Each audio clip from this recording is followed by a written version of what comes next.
Et voilà pour l'analyse grammaticale d'aujourd'hui. Donc pour commencer, nous allons étudier la nature de chacun des mots qui constituent cette phrase. Théo porte la chemise à pois de son père. Alors on y va, on commence. Théo ici, c'est un prénom, c'est un nom propre. Porte, c'est le verbe conjugué de la phrase. La, c'est un déterminant, plus précisément un article défini. Chemise, c'est un nom commun. À, c'est une préposition qui est suivie du mot poids, qui est un nom commun. Je rappelle, la préposition précède toujours soit un verbe, soit un groupe nominal. De ici est à nouveau une préposition et elle précède le groupe nominal son père, qui est composé du déterminant possessif son et de père, qui est un nom commun. Voilà pour la nature des mots. Voyons maintenant pour les fonctions. Donc, je rappelle, pour trouver les fonctions grammaticales dans une phrase, on cherche toujours pour commencer le sujet et le verbe. Donc ici, Théo porte la chemise à pois de son père. Le verbe, c'est porte. Qui est-ce qui porte la chemise à pois de son père? C'est Théo. Théo est donc le sujet de porte. Et pour savoir à quoi correspond la chemise à pois de son père, eh bien on s'interroge. Théo porte quoi? Il porte la chemise à pois de son père. Donc la chemise à pois de son père est donc le COD, car c'est la réponse à la question. Il porte quoi?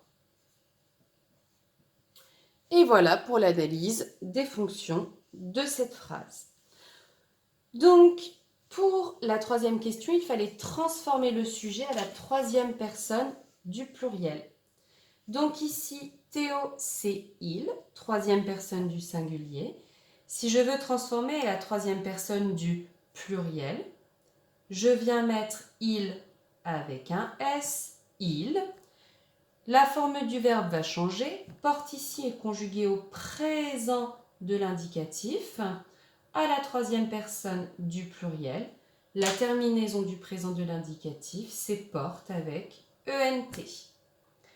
Donc, il porte la chemise de son père. Ici, j'ai une autre modification qui vient. Ce n'est plus son père, parce qu'ici, son correspondait au papa de Théo. Ici, le papa, c'est le papa de plusieurs personnes. Donc, on a la troisième personne du pluriel. Il porte la chemise à pois de leur père. Attention, quand je transpose en changeant le sujet, je dois faire attention au verbe, mais également aux déterminants possessifs des groupes nominaux qui suivent. En fonction du sens de la phrase, ils peuvent changer. Et pour finir, la dernière partie, il fallait que je conjugue cette phrase à toutes les personnes, mais au passé composé de l'indicatif.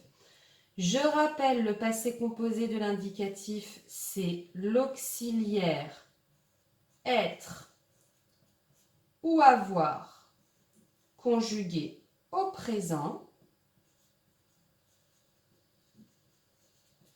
plus le participe passé du verbe que l'on conjugue.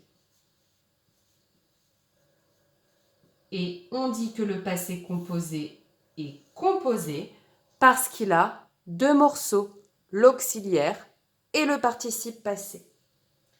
Donc, Théo porte la chemise à pois de son père. On va commencer à conjuguer au passé composé avec je.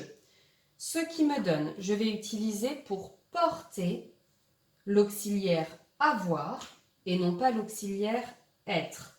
Car j'ai porté quelque chose et non pas je suis porté une chemise. J'ai porté une chemise, mais on ne dit pas je suis porté une chemise. Donc ici, le E est mangé par l'apostrophe et ça donne j'ai porté, tu as porté, il ou elle a porté, Nous avons porté. Vous avez porté. Et pour finir, il avec un S ou elle avec un S, ont porté. Je retrouve bien ici l'auxiliaire avoir au présent. J'ai, tu as, il a, nous avons, vous avez, ils ont. Le participe passé se termine bien par le E avec l'accent. Et comme j'ai conjugué au passé composé avec l'auxiliaire avoir, mon participe passé ne s'accorde pas. Il ne s'accorde que quand il est conjugué avec l'auxiliaire être. Puis j'ai la dernière modification à faire, celle du déterminant. J'ai porté la chemise à pois de mon père. Tu as porté la chemise à pois de ton père. Il a porté la chemise à pois de son père. Nous avons porté la chemise à pois de notre père. Vous avez porté la chemise à pois de votre père. Et pour finir, ils ou elles ont porté la chemise à pois de leur père. Et voilà pour cette analyse grammaticale.